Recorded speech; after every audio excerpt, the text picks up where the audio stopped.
Picture the scene. You're a preacher. You're writing your sermon. You're in Minnesota. And you're thinking to yourself, I wonder whether or not it's too soon to make jokes about the Vikings completely ruining their season right there at the end.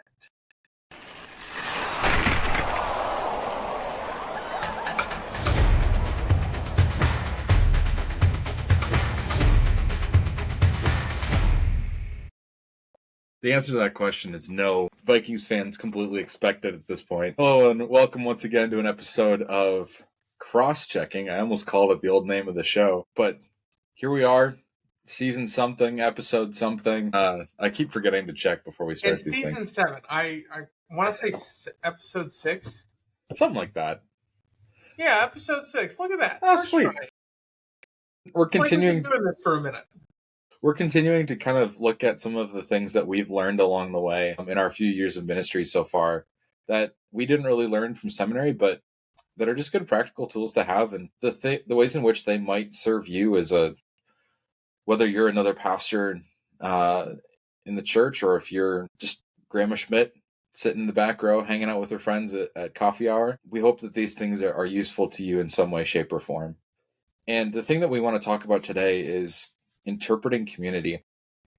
And the way that we have to think about that is when we're preaching. Because as Josh has said, like, you have to know your community well enough to know when it is appropriate to start making fun of them for a horrible loss. And he knows that I don't care, because I've already had my heart broken so many times that there's nothing left to break when it comes to Minnesota sports. Oh, when you say it like that, it sounds like we should pity you. If you're listening to this, don't pity him. Don't. We are the saddest sports city in the United States. It has been longer since Minnesota's had a championship than any other city except Buffalo. And that's just because they don't have enough teams. Fair enough. Yeah, and this is one of the things, and many of you probably don't know this, and that's fine that you don't know this. There's no reason for you to know this.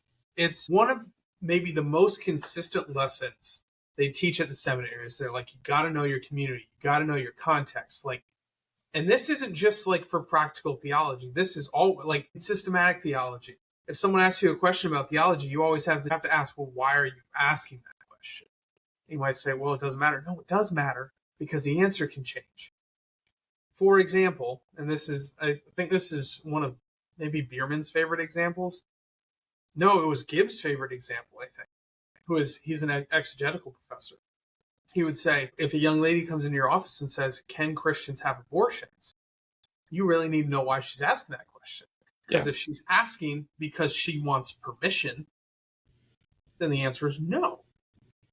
No, Christians don't have abortions. Christians shouldn't have abortions, and you shouldn't. Now how can we support you? But if she comes in and she's asking, can Christians have abortion? It's because she's had one and she's feeling the guilt from that. Then the answer is yeah. And there's grace for you. So your answer changes pretty radically depending on what's the context of the question. And this happens with preaching.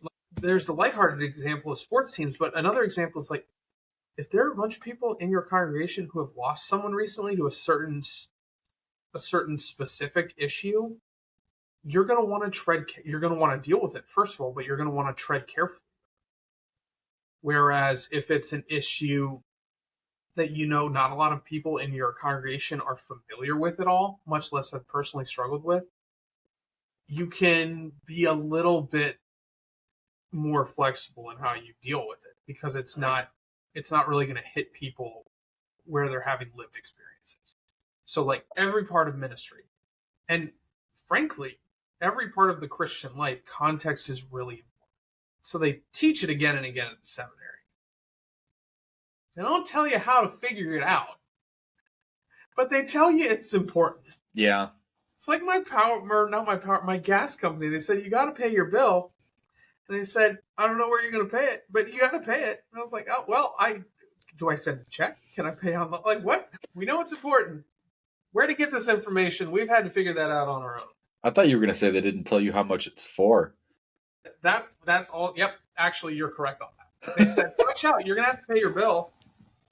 And I never got one. And to access the bill paying thing, you need the bill, so you have the account number to sign up for the Anyway. And then I got a late notice in February. It's like, you haven't paid. And I'm like, well, you didn't tell me. I didn't have the necessary tools to pay my bill. Yeah. Anyway, we're not here to talk about my frustration with bureaucracy. No, Although that instead, could be a separate episode. instead, we're here to talk about the kinds of things that we've learned that help us kind of navigate community and learn from it and learn about it, so that as we're doing things, whether it's preaching or trying to figure out what programs, again, programs not good as a silver bullet, okay if they help support the ministry of the church, what programs might work in our congregation and context, things to maybe talk about during Bible study, or just like what not to say to certain people. Josh and I are both, professional talkers at this point. That's what a pastor and podcaster is.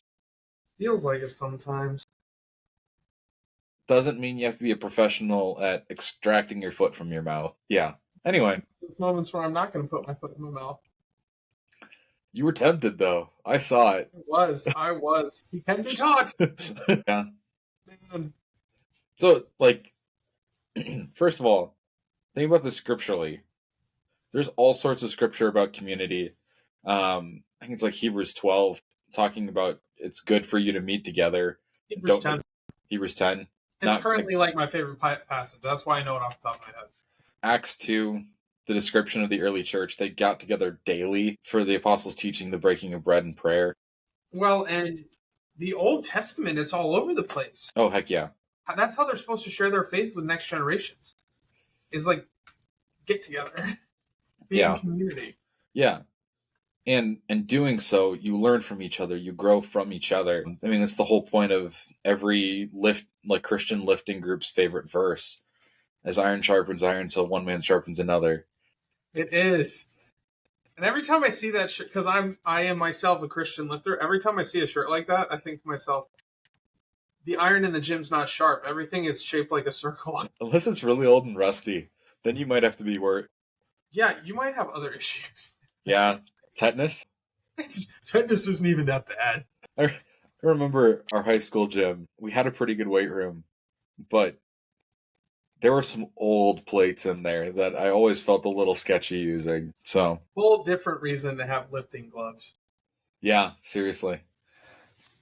But they left them around like the machines where you don't actually have to interact with the weights that much, which was good. Yeah. So, Ben. Yeah. In your experience, whether it's ministry or life, what for you has been a way where you're like, I learned a lot about the context of this group or these friends or like whatever? What have been some ways where you're like, this is I don't want to say a program, because in fact, this is one of the places I don't think programs are effective. Oh yeah, this is probably the least effective. Anything standardized is almost inherently not going to give you the insight you want into cultural context, individual context. So what are, I guess, strategies might be a good word. What are some strategies that, in your experience, have been helpful and effective? Yeah. No, I think the first and the biggest one, and this one scriptural to its core, food. Get together for lunch, get together for dinner, have a cookout.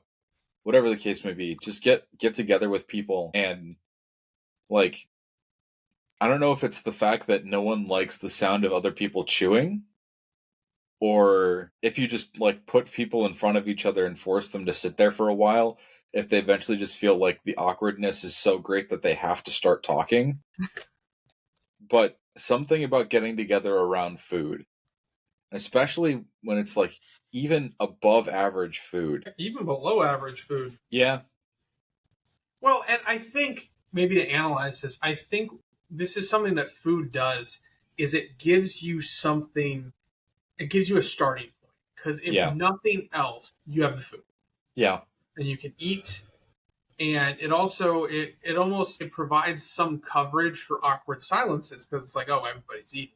Mm-hmm. And if I may, like, throwing onto that, I think any communal activity where it is acceptable to have conversations could fulfill this requirement. I think food is maybe just our standard because you got to eat.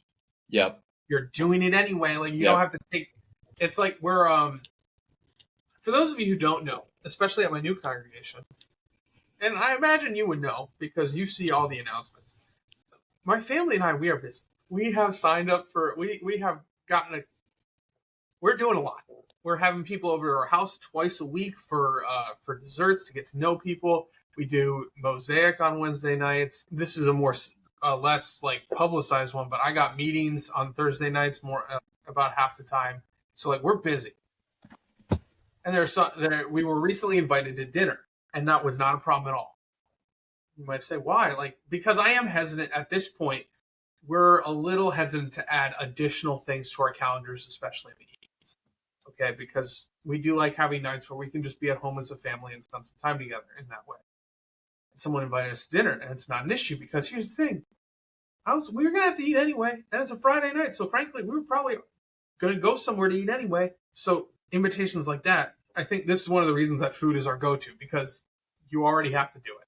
Mm-hmm. And if you're like, yeah, I don't have to eat, yes, you do. It's one of the things you do need on a regular basis. But other things like you can go bowling together. That's one of the things you can very easily have a conversation while you're doing. You could go for a hike. You could go for a run if you're in good enough shape that you can talk and run at the same time. That's up to your context. But things that wouldn't fall under this category, if you're going to go to a movie, because you shouldn't talk in movie theaters. Mm-hmm. Now, if you're going to have people over to watch a movie, perfect. Don't go to the movies to accomplish this. But any of those activities where you can kind of still have this conversation, I think, can fall into this category that Ben's talking about, where it's like we're having these conversations. Yeah. And that includes, and we have to kind of get over, to some extent, we might have to get over the fear of this sounding like it's not biblical. This includes going to the bar. Yes, as long as you are with a group who can be responsible while you're there. Yep.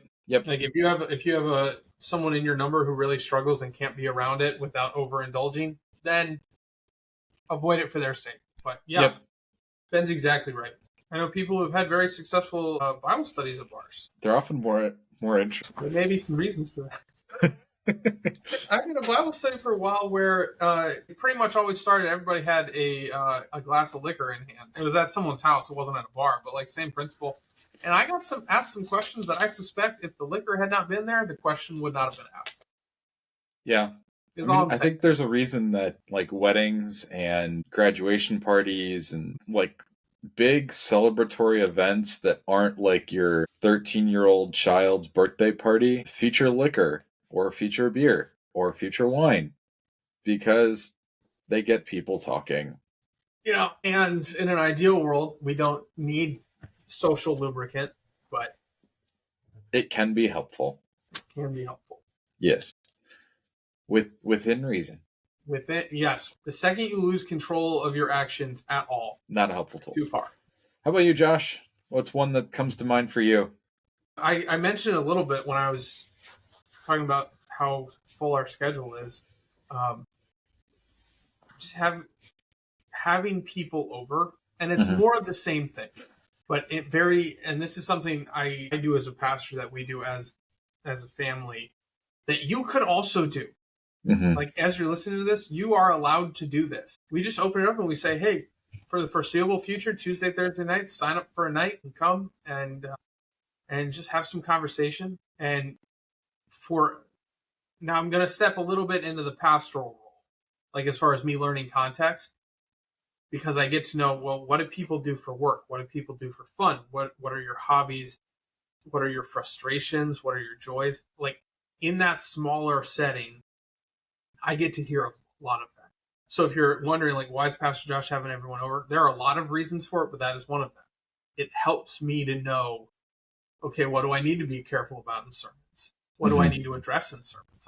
Like that part. What are some good ministry things that we maybe could step into because this is a need in our community? Like, just having that time where we're sitting down and we're chatting. But another one that is I have found to be really good, and this is personally and pastorally, bonfires. Especially, and it's fascinating because it's especially, and this is a little bit of a stereotype, but a lot of stereotypes exist because there's some truth to them. Okay. Not all of them, but a lot of them. One of them is men tend to talk less about vulnerable subjects. So whether that is feelings or things we're struggling with, like, it is what it is. And you can say, that's not true. It's true. It might not be true for you, but it's true. Okay? But there's something about a fire that if a group of guys is sitting around a fire, you will broach conversations and vulnerable conversations that would never happen anywhere else. And I don't think fires are magical, although they can be. I suspect it is in part because we are raised, at least most of us, eye contact is important when you're having a conversation. You should maintain eye contact as much as possible. But a fire gives you permission to not. There is something else to stare at, and you're still like facing each other. So we're engaging in the basic level of conversational etiquette because we're facing each other. But you don't have to make eye contact because you're looking at the fire. And it's easy to have these conversations if you're not having to make eye contact. There's some there for whatever reason they are more comfortable. So that's another thing that's great for context is have a bonfire. Yeah. Plus, who doesn't love a good bonfire? And if you put in the comments, I don't like bonfires, I might reply, and it might be sassy, and you need to be prepared for that. Watching a sporting event together might achieve a similar outcome because you've got something else to pay attention to. Yeah, sports ball. Or the previously mentioned example of watching a movie together at home. Again, do not do that in the theater, or Josh will pop out of your phone and slap you. Surprise! That man lifts. Those hands are big.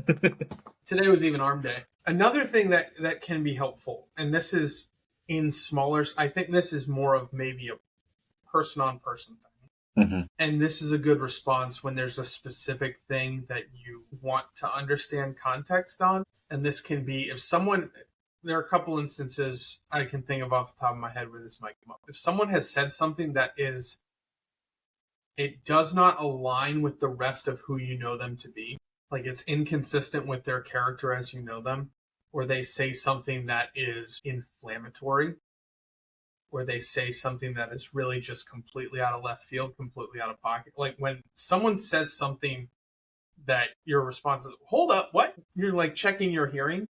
Mm-hmm. And you want to explore the context in those situations. It's really simple. But at the same time, it takes some courage, I guess, some social courage to do. Ask follow-up questions. Yeah. Ask why. Say, oh, that's an interesting thing you just said. What got you there? Or why do you think that? Or where's this coming from? Okay, and that's not something you ask in a big group because those questions are really uncomfortable to deal with in a larger setting. Mm-hmm. But in kind of the one-on-one relationship, learning someone's individual context, asking why, asking where did it come from, asking about the history of a certain opinion or question or whatever, can be invaluable. Yeah.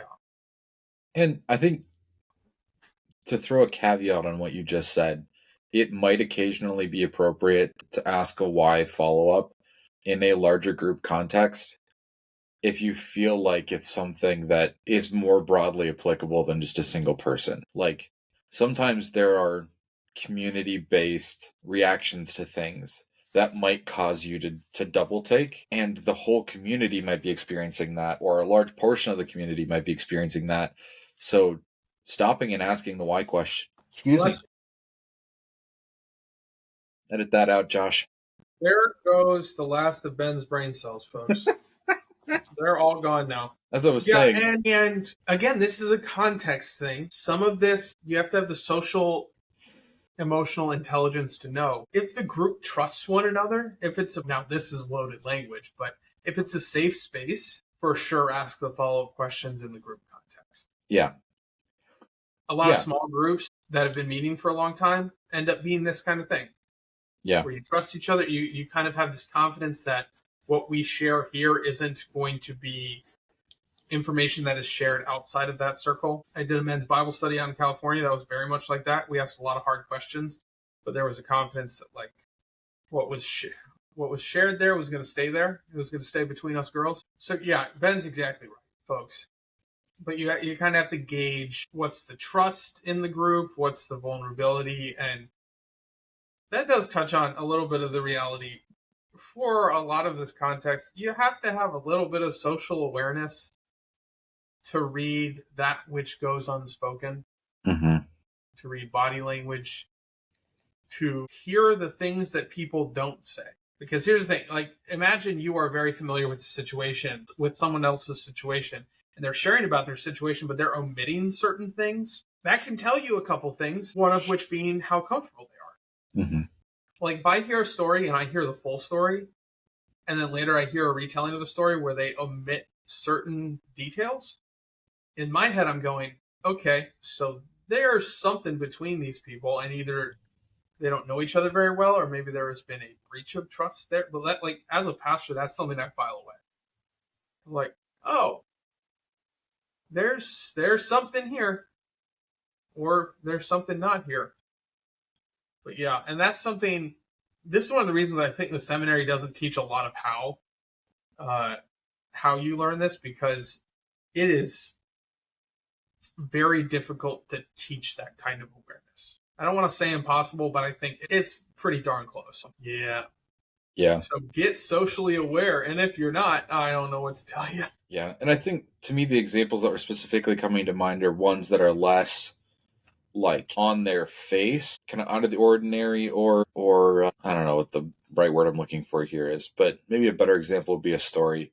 So, Good Shepherd, folks, you know this story better than I do, but within our context, if ever there's a conversation about screens in worship or the way in which our slides are presented, that oftentimes becomes a testier conversation than you would otherwise think it needs to be.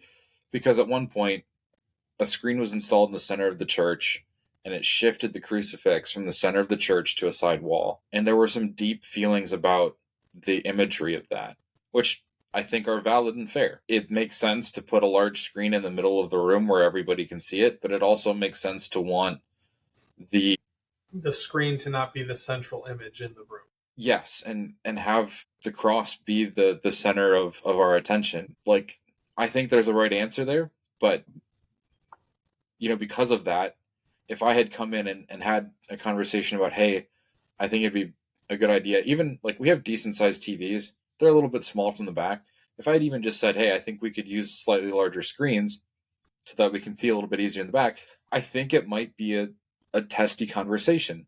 And if I came in without context, like that's a place where I feel like I could follow up, because yes, it would unearth some conflict and some hard feelings from the past, but it would also help inform me that, hey, like, not only is this a thing that I need to tread carefully about, but also like this congregation cares a lot about the symbolism attached to its worship space and what comes with that.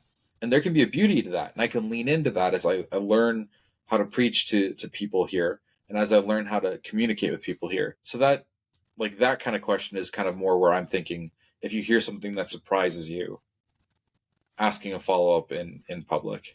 Oh, yeah. For sure. Yeah. So I got another one for you, Josh. Of course.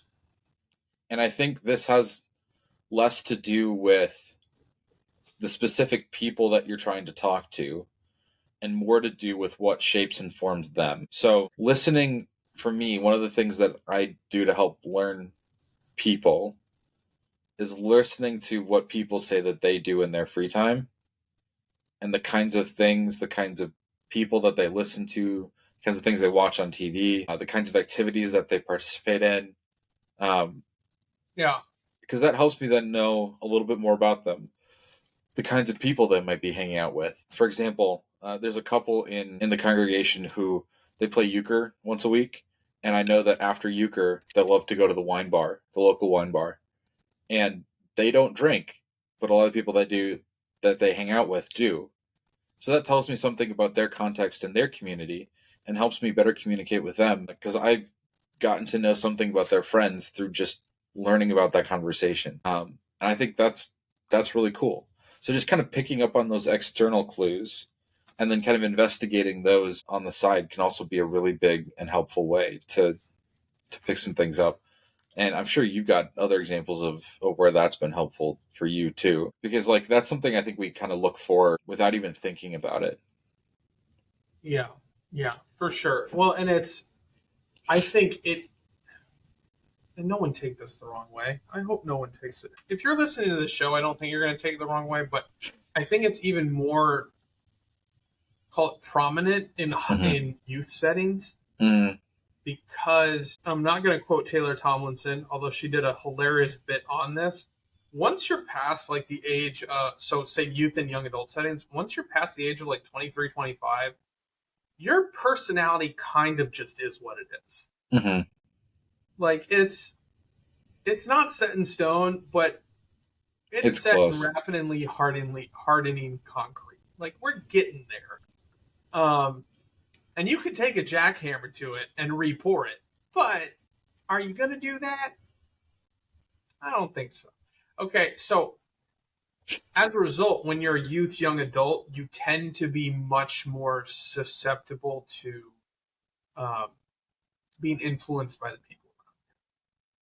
So when I meet a youth and they introduce me to their friends, or I meet a young adult and they are talking about their friend group, I am going to read a lot into that context. That being said, that's not the example I'm going to use. When people tell me that a lot of their friends, they work out at a gym together, I read a lot into that context. Okay, because, and for those of you who are longtime listeners to the podcast, you know I'm a gym guy.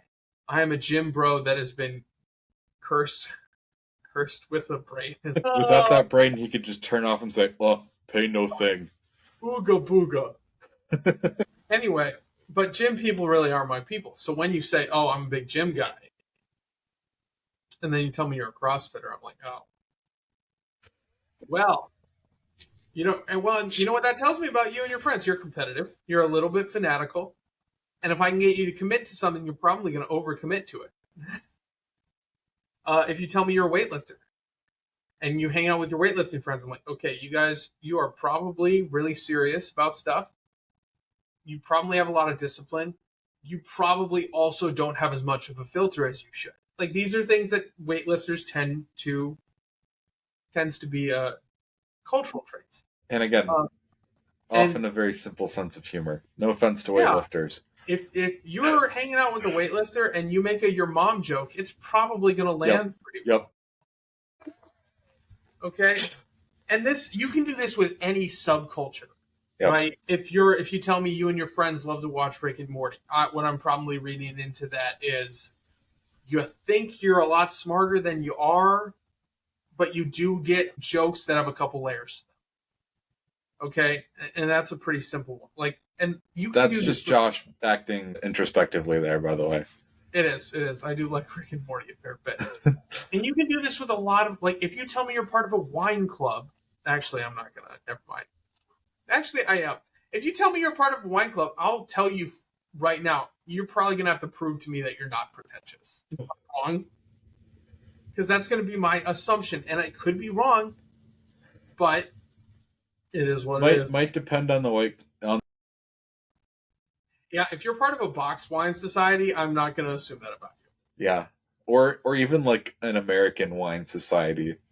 But if you're like, oh, yes, pinky's up, it has tannins or whatever, I'm like, calm down. I bet if I blindfolded you, you couldn't tell the difference. Um, But anytime, yeah, Ben's exactly right. If you say, "Well, I'm a part of this group," if it's important enough that you're mentioning you have this group affiliation, That teaches us some of the externals. yeah, Yeah. and you can do that. Well, and here's where that particular strategy does have a shortcut. In that, it depends greatly on what your experience has been with that group. So, for example, you may have noticed when I was describing these groups and I described weightlifters, my adjectives were overwhelmingly positive. That's because my experience with other weightlifters has been overwhelmingly positive. Okay, whereas if you went to a gym and you were working out and you felt very judged by the weightlifters there because you were just getting started, you might be like, well, that's not my association with weightlifters. If you tell me you're a weightlifter, I'm going to assume you're a pretty judgmental person.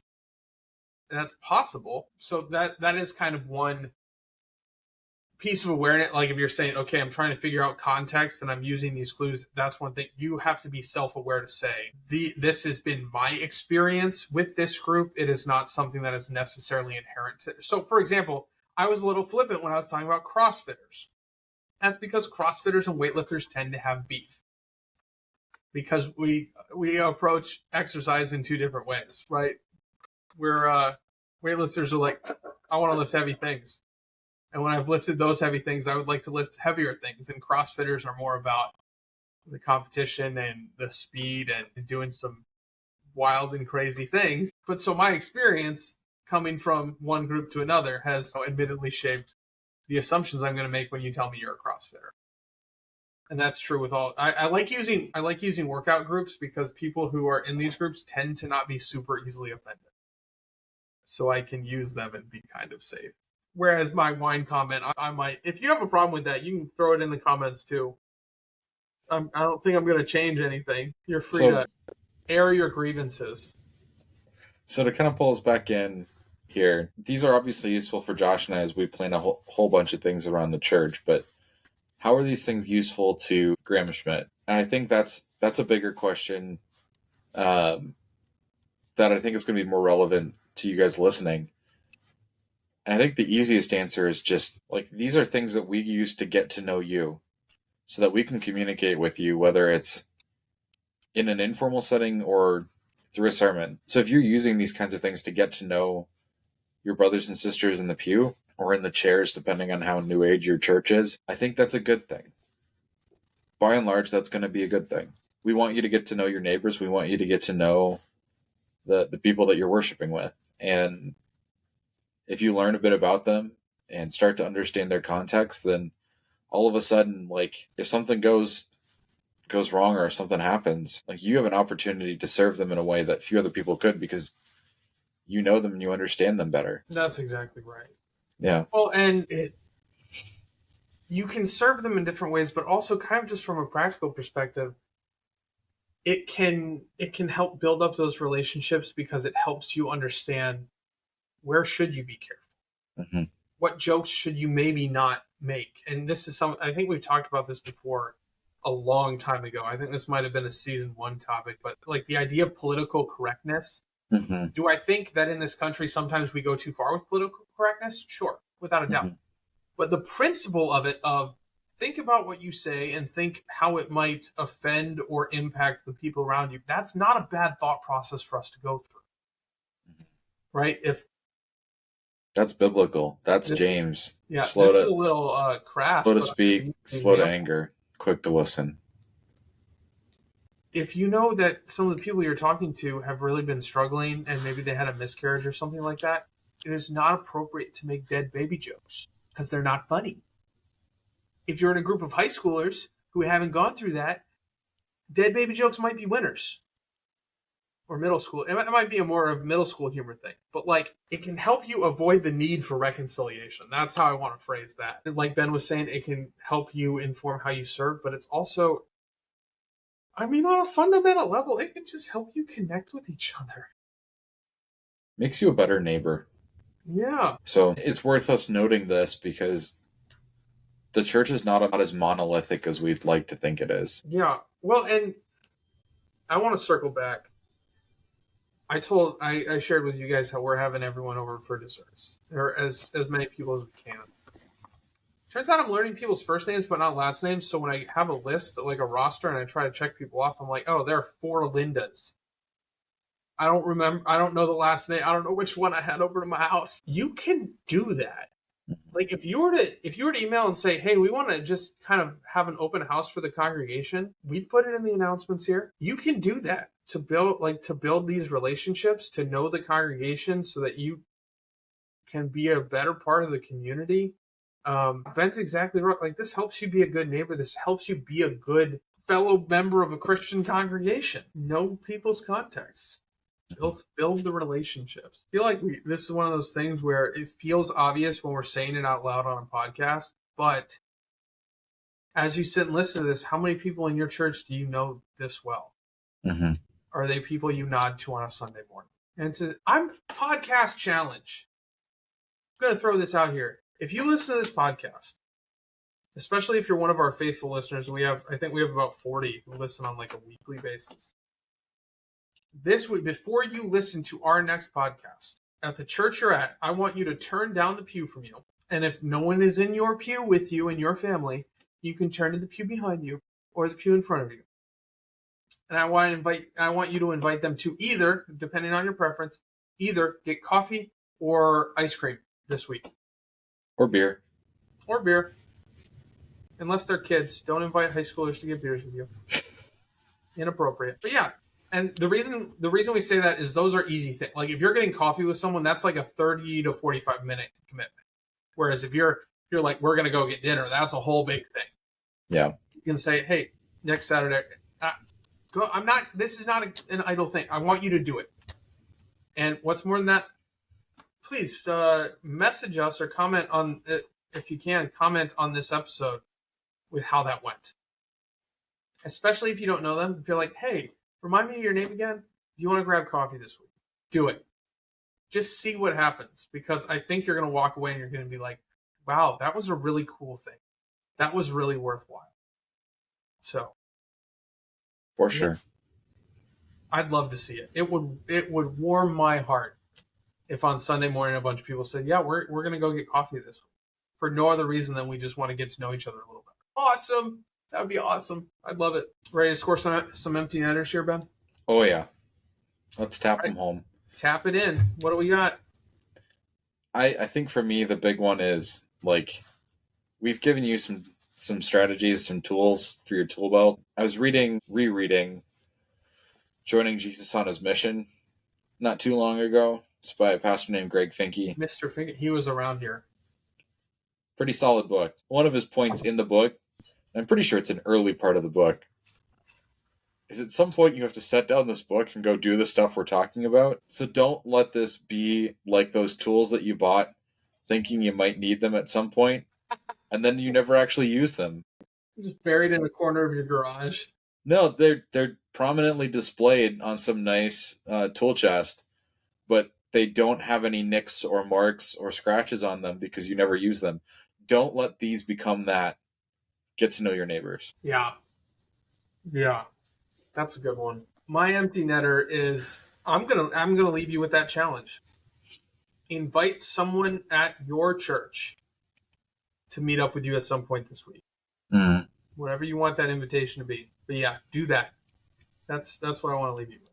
So with all that being said, thank you for joining us for this 6th episode of season 7 of Cross-Checking. I'm one of your hosts, Ben, or I'm Josh. He's Ben. The other voice is Ben. We try to release them every week. If you like this podcast and you haven't subscribed yet, go ahead and subscribe. Give us a rating if that's a thing on the platform you prefer. That kind of helps with the organic reach of the podcast. And if you think this would be helpful to someone else in your life, go ahead and send them a link to this episode. Share it with them. Tell them, hey, I think this would be worth your 45, 46 minutes. Because we don't pay for advertising. We don't advertise. We don't really advertise at all.